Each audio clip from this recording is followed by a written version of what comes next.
NCERT zone में इस video में हम डिस्कस करने वाले हैं फंडामेंटल राइट। अब सबसे पहले क्वेश्चन आता है कि फंडामेंटल राइट हम एकदम बिल्कुल शुरू से कर रहे हैं। नहीं भाई, कुछ कर चुके हैं। जैसे फंडामेंटल राइट के बेसिक्स के बारे में बता चुका हूँ, फीचर्स क्या होते हैं बता चुका हूँ।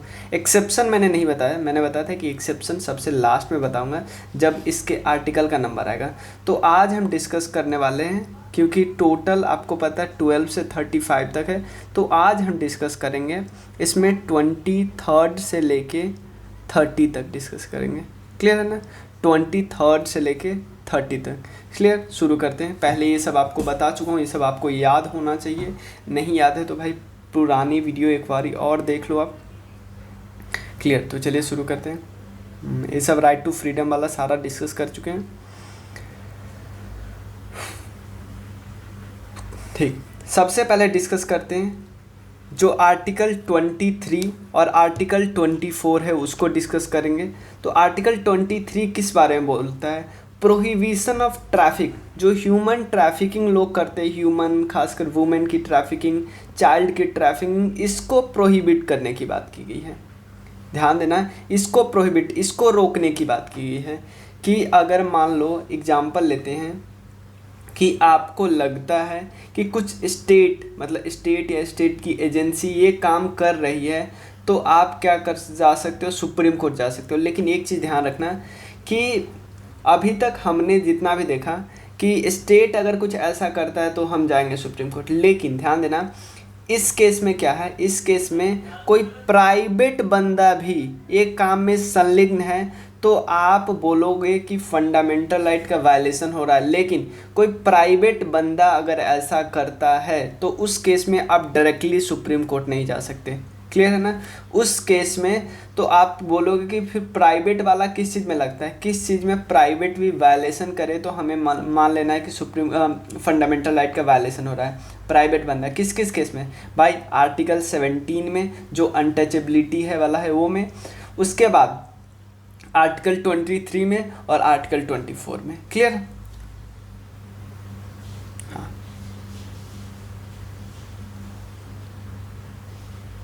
हाँ, तो चलो सबसे पहले बहुत ध्यान से देखते हैं क्या लिखा हुआ है। It prohibit traffic in human being, begar जो फोर्स लेबर में नहीं रखते हैं, चाहे प्राइवेट बंदा रखे तो, और पब्लिक गवर्नमेंट ऑफिसर ऐसे करे यानी स्टेट ऐसे करे तो, या कोई भी ऐसा सिमिलर फोर्स लेबर हो, तो इस केस में क्या किया जा सकता है? कोई भी इंसान सुप्रीम कोर्ट जा सकता है। सुप्रीम कोर्ट कब? जब स्टेट के द्वारा वायलेशन किया जा रहा है फंडामेंटल राइट का। लेकिन पहले स्टार्टिंग में हाई कोर्ट में जाना पड़ेगा। कब? जब प्राइवेट बंदा इसका वायलेशन कर रहा है। समझ रहे हो ना? प्राइवेट और पब्लिक, क्योंकि अभी तक हम जितना भी देख रहे थे हमें लग रहा था फंडामेंटल राइट सिर्फ स्टेट के खिलाफ है, लेकिन कुछ चीज़ें, कुछ प्रोविज़न ऐसे, कुछ आर्टिकल ऐसे हैं जो प्राइवेट लोगों के भी खिलाफ है। प्राइवेट लोग अगर इसका वायलेशन करते, ऐसा तो नहीं है कि कोई प्राइवेट बंदा ह्यूमन ट्रैफिकिंग करेगा तो उसको हम छोड़ देंगे, उसके खिलाफ कोई केस ही नहीं करेंगे। भाई उस समय भी फंडामेंटल राइट का वायलेट हो रहा है, लेकिन उस समय डायरेक्ट आप सुप्रीम कोर्ट नहीं जा सकते। क्लियर? अब देखो, पार्लियामेंट इसके खिलाफ में, पार्लियामेंट इसको और ज़्यादा से सख्ती से अप्लाई हो। पार्लियामेंट चाहती है कि ये जो कानून है और ज़्यादा सख्ती से अप्लाई हो, लोगों को पता चले कि क्या ह्यूमन ट्रैफिकिंग के डेफिनेशन में आता है, क्या नहीं आता है। तो पार्लियामेंट ने एक्ट बनाया है जिसका नाम है, एक है इमोरल ट्रैफिक प्रिवेंशन एक्ट 1956 और बॉन्डेड लेबर का एबोलिशन एक्ट 1976। ये पार्लियामेंट ने एक्ट बनाया कि ताकि अगर कोई वायलेट करता है, कोई प्राइवेट बंदा करता है तो उसको पहले ही सज़ा मिल जाए। अब हर बात में सुप्रीम कोर्ट, हाई कोर्ट में जाना नहीं पड़े। क्लियर? कानून प्रॉपर बना दिया ना। अब इस पे कानून पे, इस पे अगर इसका कोई उल्लंघन करता है तो पुलिस ही उसे सज़ा देगी, मतलब पुलिस ही पकड़ लेगी, कोर्ट में सज़ा वगैरह हो जाएगा। क्लियर ना? तो 23 समझे, कोई दिक्कत नहीं है 23 में। अब 24 क्या है? चाइल्ड लेबर से रिलेटेड है। चाइल्ड लेबर क्या लिखा हुआ है? Prohibition of employment of children in factories या एट्सेट्रा। तो क्या करता है? चिल्ड्रेन को प्रोहिबिट करता है एम्प्लॉयमेंट करने से। कोई भी जॉब नहीं कर सकता। क्या ऐसा कोई भी जॉब नहीं कर सकता? भाई नहीं। 3 टाइप में डिवाइडेड है। कैसे कैसे डिवाइडेड है? 3 टाइप में कैसे डिवाइडेड है मैं आपको बताता हूँ। 3 टाइप में कैसे डिवाइडेड है। एक 3 एज ग्रुप हम मान लेते हैं। एज ग्रुप एक है 14 से पीछे, 14 से पहले एक 14 to 18 और एक हम 18+ रखते हैं। 18+ में सारा काम करेगा मान लेते हैं, लेकिन 14 to 18 वाले फेज में या 14 से कम वाले फेज में वो क्या क्या काम नहीं करेंगे, माइनिंग में ऐसे एक्टिविटी जो जहाँ पे इनफ्लामेबल सब्सटेंस होते हैं, जहाँ पे आग उग जल्दी लग जाती है, जहाँ पे हजार्डस सब्सटेंसेस वगैरह का काम हो रहा है, तो 14 से 18 वाले में काम नहीं करेंगे। 18 से ऊपर सब काम करेंगे, 14 से 18 वाले सारे काम करेंगे, सिर्फ mining, inflammable activities, hazardous activities इस सब को छोड़ के। अब 14 से कम वाले क्या करेंगे, कोई काम नहीं करेंगे। क्या एक्स है, तो फिर बच्चे फिल्म में कैसे काम करते हैं, बच्चे स्पोर्ट्स में कैसे काम करते खेलते हैं भाई, कुछ इसमें एक्सेप्शन है। क्या क्या है, अगर बच्चा स्पोर्ट्स में गया है, बच्चा कोई एक्टिविटी कर रहा है जैसे फिल्म, कुछ भी सीरियल वगैरह कुछ भी कर रहा है, और एक और चीज़, बच्चा अगर फैमिली इंटरप्राइजेज में सपोर्ट कर रहा है अपने मम्मी पापा का, स्कूल टाइम को छोड़ के अपने मम्मी पापा का सपोर्ट कर रहा है, तो उसको हम चाइल्ड लेबर में गिनेंगे नहीं। क्लियर है ना, चाइल्ड लेबर में हम उसको नहीं गिनेंगे। अगर कोई अपने फैमिली, अपने मम्मी पापा को थोड़ा बहुत सपोर्ट कर रहा है फैमिली इंटरप्राइजेज में, ऐसा नहीं कि मम्मी पापा जा रहे हैं फैक्ट्री में काम करने, पीछे पीछे ये भी चलेगा भाई, नहीं। फैमिली इंटरप्राइज का मतलब है आपके पापा का छोटा सा शॉप है, आपका पापा का छोटा सा कुछ भी घर पे ही कुछ काम करे, उसमें आप स्कूल टाइम के बाद थोड़ा पापा का हेल्प कर दो, उसको चाइल्ड लेबर नहीं माना जाएगा। क्लियर, क्योंकि वो स्कूल टाइम के अलावे, कोचिंग टाइम के अलावे कुछ हेल्प कर रहा है। समझ रहे हो ना। क्लियर, 3 एज ग्रुप है, 14 बिलो, 14 से 18, 18+। सुप्रीम कोर्ट ने बहुत सारे कानून बनाए हैं। जैसे सुप्रीम कोर्ट ने एक फ़ंड बनाया था, child labour prohibition welfare fund, 1996 में। उसके बाद इस सरकार ने स्पीडी ट्रायल की, कोई चाइल्ड से रिलेटेड केस है उसको स्पीडी ट्रायल किया जाए, जो पॉक्सो एक्ट है उसके तहत। तो यही सब बात है।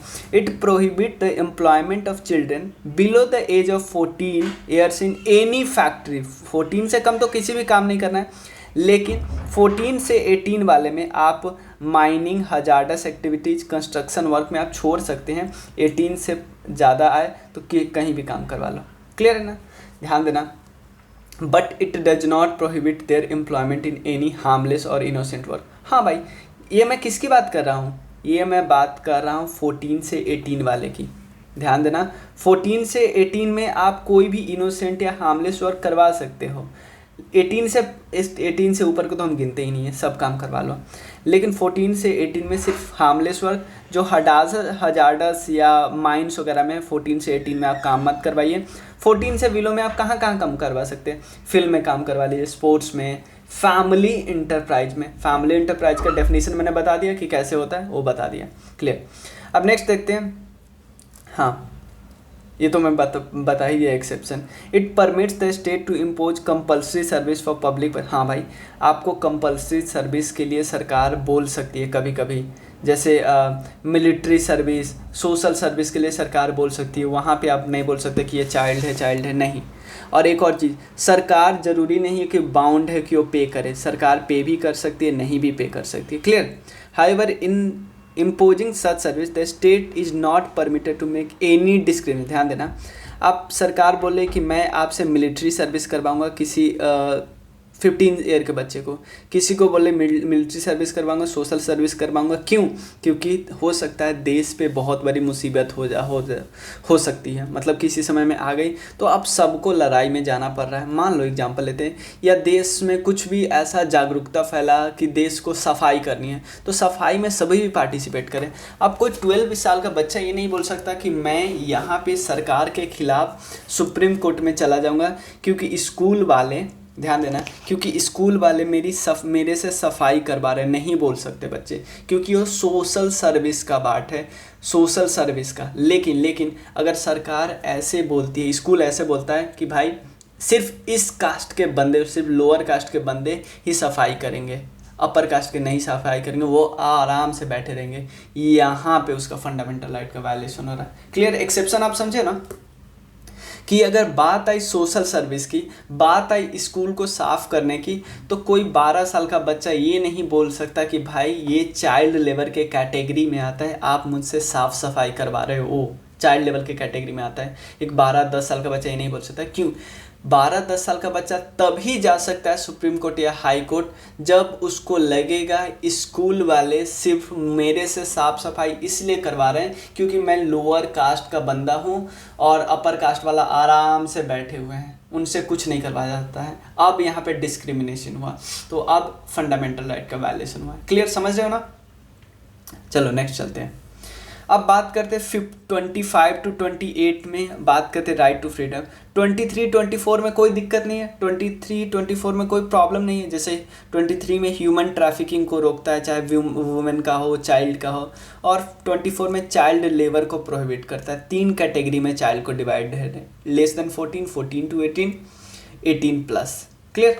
अब देखते हैं नेक्स्ट है right to freedom of religion, कि मतलब मुझे राइट है कि मैं क्या किस को चुनना चाहता हूँ, क्या पूजा करना चाहता हूँ, क्या करना चाहता हूँ, सब कुछ का राइट है। सबसे पहला कितना है इसमें? 25, 26, 27, 28। क्लियर। तो सबसे पहले इसको हम ऐसे याद कर सकते हैं थोड़ा, और PMTI होता है, PMTI तो आई गेव PMT एग्ज़ाम, जो प्री मेडिकल टेस्ट नहीं होता था। तो P से क्या है मैं बताता हूँ, आप समझ जाओगे, पहले मैं करा दे रहा हूँ। सबसे पहले freedom of conscience and free profession, कौन सा धर्म को प्रोफेस कर रहे हो, किस धर्म को प्रैक्टिस कर रहे हो, किस धर्म को प्रोपागेट कर रहे हो, कोई नहीं रोकने आएगा आपको, चाहे कोई भी धर्म हो। किस आपकी फ्रीडम ऑफ कॉन्साइंस, जो सोचना है, जो आपके अंदर एक अंतरात्मा है, आप किस धर्म के बारे में सोचते हो, किस धर्म को प्रोफेस करते हो, किस धर्म को प्रैक्टिस करते हो, और किस धर्म को प्रोपागेट करते हो, बढ़ावा देते हो, कोई नहीं रोकने आएगा। इसलिए तो इसमें 4 चीज़ें, कॉन्साइंस कि आप सोचते हो, जो आप प्रोफेस करते हो, प्रैक्टिस करते हो, प्रोपागेट करते हो, फैलाते हो, प्रैक्टिस जो आम तौर पे जो पूजा वगैरह जो करते हो, प्रोफेस करते हो, ये सब पे कोई नहीं रोकने आएगा। It says that all person are equally entitled to freedom of conscience, ये सब यही बात लिखा हुआ है। क्लियर। लेकिन आपका यहाँ पे एक वर्ड लिखा है राइट टू प्रोपागेट, इसका मतलब है आपको अपने धर्म को फैलाना है। भाई एक काम करते हैं, उस एरिया के जितने हमसे दूसरे धर्म वाले हैं ना, उसको कन्वर्ट कर देते हैं। हाँ भाई, हमें फंडामेंटल राइट मिला है ना, कन्वर्ट कर, हमारे अपना धर्म को प्रोपागेट करना है, हमारे अपने धर्म को प्रोपागेट करना है, तो तुम्हें तुम्हारे लोगों को तो कन्वर्ट करना ही पड़ेगा। फंडामेंटल राइट है भाई? बिल्कुल भी नहीं, बिल्कुल भी नहीं, सोचना भी नहीं। यानी राइट टू कन्वर्जन हमारा फंडामेंटल राइट नहीं है। किसी का आप रिलीजियस कन्वर्जन करवाते हो ज़बरदस्ती, भाई कोई अपने मन से मैं एक पर्टिकुलर ए धर्म का हूँ, मैं बी धर्म में कन्वर्ट होना चाहता हूँ, कोई नहीं रोकने आएगा, कोई भी नहीं रोकने आएगा। लेकिन कोई तीसरा बंदा मुझसे ज़बरदस्ती ए से बी में कन्वर्ट करवा रहा है तो फंडामेंटल राइट का वायलेशन हुआ। क्लियर ना? अगर स्टेट बोलती है, मतलब मान लो आपके स्कूल में, आप जिस स्कूल में जा रहे हो उस स्कूल में ऐसा बोला जा रहा है, भाई क्या उस धर्म में कुछ नहीं रखा है, इस धर्म में बदल लो, ऐसी बात गलत है। Clear. As per Supreme Court, right to propagate, अपने धर्म को फैलाने का मतलब ये नहीं है कि आप कन्वर्ट करवा दो दूसरे को थ्रू वॉलंटरी। ध्यान, और मैंने बोला ना वॉलंटरी कन्वर्जन परमिटेड है, हाँ, अंडर आर्टिकल 25। और बहुत ऐसे स्टेट है जिन्होंने तो कानून बना रखा है कि वहाँ पे अगर कोई फोर्स कन्वर्जन करवाने की कोशिश करता है तो उस पर कार्रवाई होगी। जैसे कहाँ कानून बना रखा है? MP में, उड़ीसा में, राजस्थान में, छत्तीसगढ़ में, हिमाचल में, गुजरात और तमिलनाडु में। क्लियर। नेक्स्ट क्या है? 25 देख लिया। 25 से हमने याद कर लिया क्या? 25 से हमने याद कर लिया P। अब नेक्स्ट होगा M, होगा ना M, PMT में नेक्स्ट पहला P हो गया, प्रोपागेट, प्रैक्टिस। नेक्स्ट होगा M, सिंपल है, फ्रीडम टू मैनेज, आप अपने रिलीजियस अफेयर को कैसे मैनेज करते हो, कोई नहीं रोकने आएगा। The article allow every religious denomination or a section of it to establish and maintain institution for religious and charitable purpose and manage their religious affairs। हाँ, वहाँ पे वो ये कर रहे हैं कि मैं पानी बांट रहा हूँ, मैं खाना दे रहा हूँ, मैं इसमें मतलब इतने बजे से, मतलब 12 बजे के बाद रात में एंट्री नहीं दूंगा, 6 बजे से पहले एंट्री नहीं दूंगा। तो इस बात सब के लिए रोक नहीं सकते, ये उनके अपने पावर में आता है, ये उनका रिलीजियस अफेयर को मैनेज करने का तरीका है। लेकिन क्या हम यहाँ पे इस आर्टिकल के मदद से साबरीमाला टेम्पल में वुमेन की एंट्री को रोक सकते हैं? क्योंकि हम बोलेंगे ना भाई हमारा right to manage of religious affair है, हम ऐसे ही मैनेज करते हैं, हमारा यही तरीका है कि वुमेन को एंट्री नहीं दो, मतलब जो आई थिंक 12 से 50 साल की वुमेन की एंट्री नहीं देते हैं। क्लियर है, यही है हमारा मैनेज का तरीका। लेकिन सुप्रीम कोर्ट ने इसको लतार लगाई क्योंकि उन्होंने ये बोला था ना कि right to manage religious affair के अंतर्गत हम वुमेन को एंट्री नहीं दे रहे हैं। लेकिन सुप्रीम कोर्ट ने बोला कि आप एक आर्टिकल के बचाने के चक्कर में आप आर्टिकल 14, 15, 19, 21 सबका उल्लंघन कर रहे हो। राइट टू इक्वालिटी का आप डिस्क्रिमिनेट कर रहे हो on the basis of sex. आप 19 में जो फ्रीडम ऑफ घूमने उमने की आज़ादी है, कहीं जाने की आज़ादी है, और उसके अलावा 21 जो राइट टू लाइफ है, इस सब का हनन कर रहे हो। आप एक आर्टिकल को बचाने के लिए 5 आर्टिकल को आप हनन कर रहे हो, ये सही नहीं है भाई। इसलिए उसके बाद सुप्रीम कोर्ट का जजमेंट आया था जिसके बाद वुमेन को भी एंट्री मिल गई थी। क्लियर, समझ रहे हो ना कि लोग कैसे इसका यूज करते हैं हर एक आर्टिकल का। क्लियर, नेक्स्ट है फ्रीडम। देखो सेकंड, पहला P, फिर M, फिर T। नेक्स्ट है freedom from payment of tax for promotion of any particular reason. कि ऐसा नहीं आपको बोला जाएगा, स्टेट ऐसा नहीं बोलेंगे कि मुझे आपसे हम टैक्स ले रहे हैं, सर्विस टैक्स अभी ले रहे हैं 18%, आप मुझे 1% और दे दो जिसमें हम इस पर्टिकुलर रिलीजन ए रिलीजन का वेलफेयर कर सकें, 1% मुझे एक्स्ट्रा टैक्स चाहिए। अब बोलोगे भैया हमें फंडामेंटल राइट मिला है कि हमें किसी पर्टिकुलर रिलीजन के प्रोमोशन के लिए एक्स्ट्रा टैक्स देने की ज़रूरत नहीं। तो अब सरकार मंदिर क्यों बनवाती है, सरकार मस्जिद क्यों बनवाती है, सरकार बहुत सारे जब भी कहीं पे पूजा कहीं पे व्यवस्था करना हो तो सरकार ऐसा क्यों कहाँ से पैसा क्यों खर्चा करती है? भाई सरकार सभी रिलीजन को एक समान मान के सब रिलीजन के वेलफेयर के लिए काम कर सकती है, किसी पर्टिकुलर रिलीजन के लिए नहीं। क्लियर है? इसका मतलब है कि state can not raise a religious tax. हमारे देश में कोई रिलीजियस टैक्स नहीं है, सरकार के पास टैक्स आया, पैसा है तो खर्चा कर लीजिए। And also that state can not spend in secular tax on a particular. हाँ ये भी है कि स्टेट के पास जो पैसा आया वो सिर्फ एक रिलीजन पे खर्चा नहीं करेगी, सिर्फ पर्टिकुलर रिलीजन पे नहीं, वो सारे रिलीजन पे खर्चा कर सकती है। Clear? It prohibit the state to impose tax procedure of the my, ये नॉर्मल है कि एक पर्टिकुलर रिलीजन को पे खर्चा नहीं कर सकती। हाँ नेक्स्ट है PMTI। इसका मतलब है रिलीजियस इंस्ट्रक्शन। रिलीजियस इंस्ट्रक्शन देने के बाद की है कि हम जिस स्कूल में पढ़ते हैं ना वहाँ पे ऐसे बोला जाता है कि धर्म बदलो, ऐसी ऐसी बातें की जाती हैं। क्लियर? तो अब ध्यान देना, इसमें 3 सब क्लॉज हैं, ध्यान से देखो। आप जब अगर कोई भी आपको आर्टिकल में प्रॉब्लम होता है ना, सीधा आप कहाँ पे जाओ, गूगल पे सर्च करोगे। गूगल पे एक वेबसाइट का नाम है इंडिया कानून, उस पर अच्छे से दिया, मतलब वो उस पर भी अच्छे से इन द सेंस कि वही दिया है जो ओरिजिनल हमारा टेक्स्ट है वही दिया है। क्लियर है ना? क्योंकि आप फिर डाउनलोड करोगे PDF भूल जाओगे, कहाँ पे रखे थे भूल जाओगे। इसलिए मैं सजेस्ट यही करूँगा कि आप एक एक आर्टिकल को उससे ही देखो। क्लियर? जैसे मैं डायरेक्ट वहीं से कॉपी पेस्ट किया हूँ, एक वर्ड भी इधर से इधर नहीं है, क्योंकि मैं नहीं चाहता हूँ कि इसमें थोड़ा भी इधर से उधर हो। क्लियर? तो इंस्ट्रक्शन और वर्शिप इन एजुकेशनल इंस्टीट्यूशन, जब इंस्ट्रक्शन नहीं दिया जाता है कि आप जैसे मान लो कोई स्कूल ऐसा है तो सिर्फ एक धर्म के पूजा के दिन ही छुट्टी देता है, दूसरे धर्म को नहीं, तो ये गलत है ना भाई। तो ध्यान देना, एजुकेशनल इंस्टीट्यूशन जो कि पूरी तरह स्टेट के द्वारा मेंटेन्ड हो, स्टेट फंड के द्वारा मेंटेन हो, वहाँ पे कोई रिलीजियस इंस्ट्रक्शन नहीं दिया जाएगा। Religious instruction in the sense कि ऐसी बातें होती है ना कि इस धर्म में ये बातें होती है, जैसे मान लो गीता की बातें हो रही है या कुरान की बातें हो रही है, किसी एक पर्टिकुलर एक चीज़ की बातें हो रही है, तो ये नहीं हो सकता। क्लियर? लेकिन यहाँ पे थोड़ा ध्यान रखो। हाउएवर इन इंस्टीट्यूशन जो कि किसी ट्रस्ट के द्वारा इस्टेब्लिश किया गया, ट्रस्ट वगैरह के पास पैसा नहीं होता, लेकिन स्टेट वहाँ पे एडमिनिस्ट्रेट करे, मतलब स्टेट चला रही है, लेकिन पैसा आ रहा है कहाँ? ट्रस्ट के मदद से।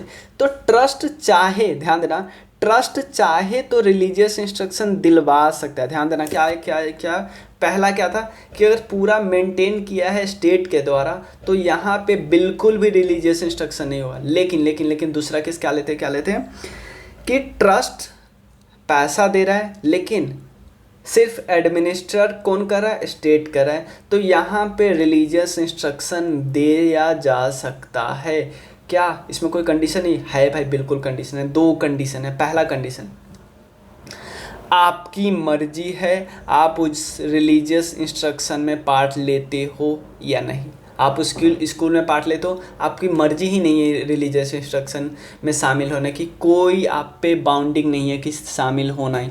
प्रार्थना के समय में रिलीजन की बातें की जाती है, आप जाके अपने क्लासरूम में बैठ जाओ आराम से। सेकंड क्या कंडीशन है, कोई अगर बच्चा माइनर है, मतलब 18 माइनस है, 18 से कम है, तो उसके पेरेंट्स अलाउ करेंगे। पेरेंट्स बोलेंगे कि मेरे बेटे को रिलीजियस इंस्ट्रक्शन चाहिए या नहीं चाहिए। क्लियर? तो आर्टिकल 28 हम क्लियर हुआ। क्या पता है? सबसे पहले 3 है। सबसे पहले अगर पूरी तरह स्टेट फंड के द्वारा मेंटेन हो और स्टेट ही चला रहा हो तो इसमें बिल्कुल भी नहीं होगी रिलीजियस इंस्ट्रक्शन। दूसरा केस लेते हैं, चला रहा है स्टेट लेकिन पैसा आता है किसी ट्रस्ट या इंडाउमेंट से, और वो ट्रस्ट चाहता है, क्योंकि वो ट्रस्ट किसी एक पर्टिकुलर कम्युनिटी से बिलोंग करता है, तो ट्रस्ट चाहता है कि मैं अपने कम्युनिटी को प्रोपागेट करने के लिए, मैं अपने रिलीजन को प्रोपागेट करने के लिए रिलीजियस इंस्ट्रक्शन चलाना चाहता हूँ, तो चला सकता है। लेकिन 2 कंडीशन है। बच्चों पे कोई बाउंड नहीं है कि बच्चे रिलीजियस इंस्ट्रक्शन में शामिल हो। अगर वो बच्चा माइनर है तो उसके पेरेंट्स, उसके गार्जियन से अलाउ करवाया जाएगा। गार्जियन बोलेंगे नहीं भाई नहीं, तो बच्चे को सीधा प्रेयर से पहले ही क्लासरूम में भेज दिया जाएगा। क्लियर? कोई दिक्कत नहीं है। अब आर्टिकल हमारा रिलीजन वाला क्लियर हो गया। रिलीजन वाला कितना है? 25। देखो, फ्रीडम ऑफ जो 25 क्या है? Practice, profess, propagate. 26 क्या है? Manage, taxation. 27 और 28 क्या है? Religious instruction. I clear? PMTI। अब नेक्स्ट देखते हैं 29 और 30 आज ही डिस्कस कर लेते हैं, फिर हमारा थोड़ा बचेगा। 29 और 30 ध्यान देना, दोनों में एक पहले माइनर डिफरेंस पता है क्या है? ये एक कम्युनिटी राइट है, पूरे कम्युनिटी के लिए राइट है, एक इंडिविजुअल राइट है। आप समझना आसान हो जाएगा।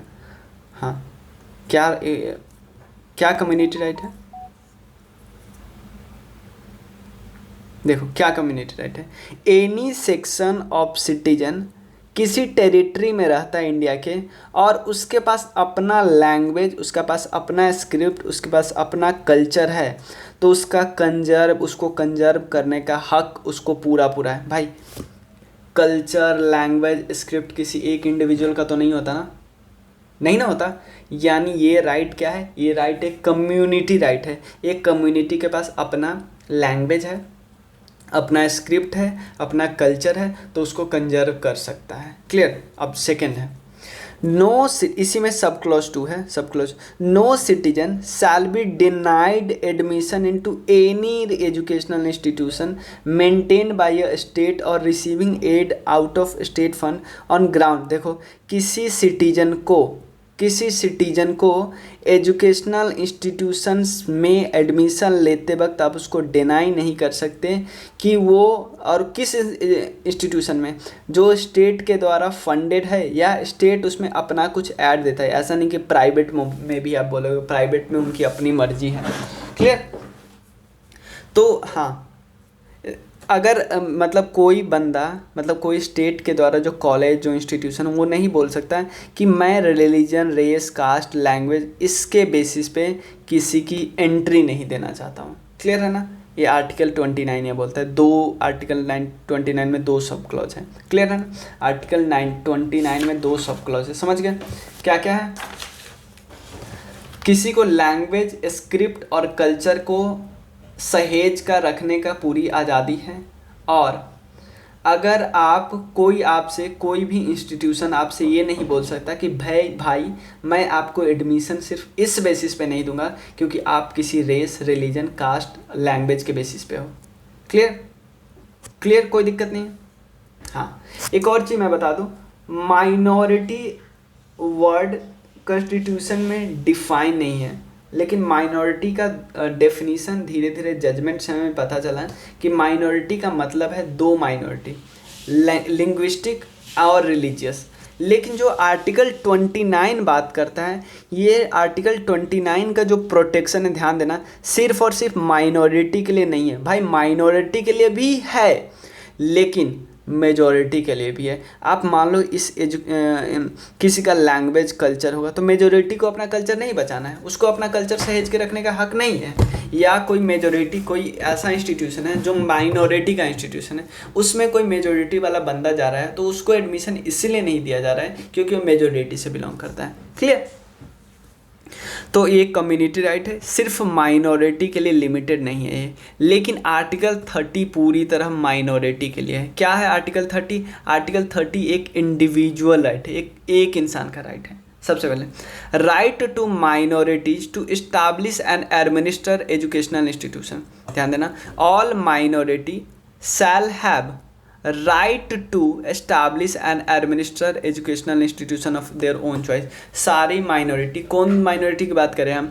रिलीजियस और लिंग्विस्टिक की बात करें। आप ध्यान रखना, आप ये मत सोचना कि मैं एथनिक की बात करूँ। हमारे कॉन्स्टिट्यूशन में एथनिक माइनॉरिटी जैसी कोई चीज़ ही नहीं, हमने वर्ड ही नहीं है कोई। क्लियर? तो all minority shall have right to establish and administer educational institution of their own choice. अब एक और चीज़ मैं बता रहा हूँ कि एक मान लो एक सरकार क्या करती है, कभी कभी ज़मीन को एक्वायर कर लेती है, कंपल्सरी एक्विजिशन, क्योंकि सरकार कोई चीज़ बनाना चाहती है तो सरकार बोलती है मैं इसके लिए तो कंपल्सरी एक्विजिशन लेना चाहते हैं, मतलब आपके ज़मीन को हथियाना चाहता हूँ, मतलब आपका ज़मीन हथिया लूँगा, लेकिन इसके लिए मैं कंपनसेशन अमाउंट दूंगा। तो क्या जैसे ही ये बात आएगी तो ये राइट ख़त्म? लेकिन भाई ऐसा नहीं है, भले ही सरकार बोले तो भी इनका ये राइट वायलेट नहीं किया जा सकता। ध्यान देना, the compensation amount fixed by the state for the compulsory education of any property of minority educational institution shall not restrict और abrogate the right guaranteed to them. भाई इनका जो राइट है उसको वायलेट नहीं किया जा सकता। क्लियर? एक और चीज़ में बहुत अच्छी लाइन लिखी है कि अगर सरकार एड देना चाहती है, पैसा देना चाहती है किसी इंस्टीट्यूशन से को, तो सिर्फ किसी पर्टिकुलर इंस्टीट्यूशन को इसलिए नहीं मना कर सकती कि वो माइनॉरिटी के द्वारा मैनेज किया जाता है। क्लियर है ना? सरकार के पास नहीं पैसा, किसी को मत दो, कोई दिक्कत नहीं है, लेकिन आप माइनॉरिटी के बेसिस पे, बेसिस एक माइनॉरिटी नहीं हो सकता। क्लियर? हाँ, ये तो हम बाद में डिस्कस करेंगे क्योंकि ये राइट टू प्रॉपर्टी वाला जो डिलीशन है ना उसके बारे में है, तो ये सब हम आगे डिस्कस करेंगे ये सब। तो नेक्स्ट वीडियो में हमें क्या क्या डिस्कस करना है आपको पता है? सबसे पहले राइट टू प्रॉपर्टी के बारे में डिस्कस करना है, कैसे कैसे क्या क्या हुआ, और उसके बाद 32, उसके बाद 31 जो एक्सेप्शन है, 33, 34 भी एक्सेप्शन है, 32 जो कॉन्स्टिट्यूशनल रेमेडीज है, 35 जो पार्लियामेंट को पावर मिला है, ये सारा डिस्कस करेंगे। और एक नेक्स्ट वीडियो में हम फिर रेट्स डिस्कस करेंगे, या सेम ही वीडियो में डिस्कस कर लेंगे, क्योंकि रेट्स को थोड़ा ठीक से समझाना होगा क्योंकि बार बार उसमें क्वेश्चन आ जाती है, हम गलत कर देते हैं। क्लियर?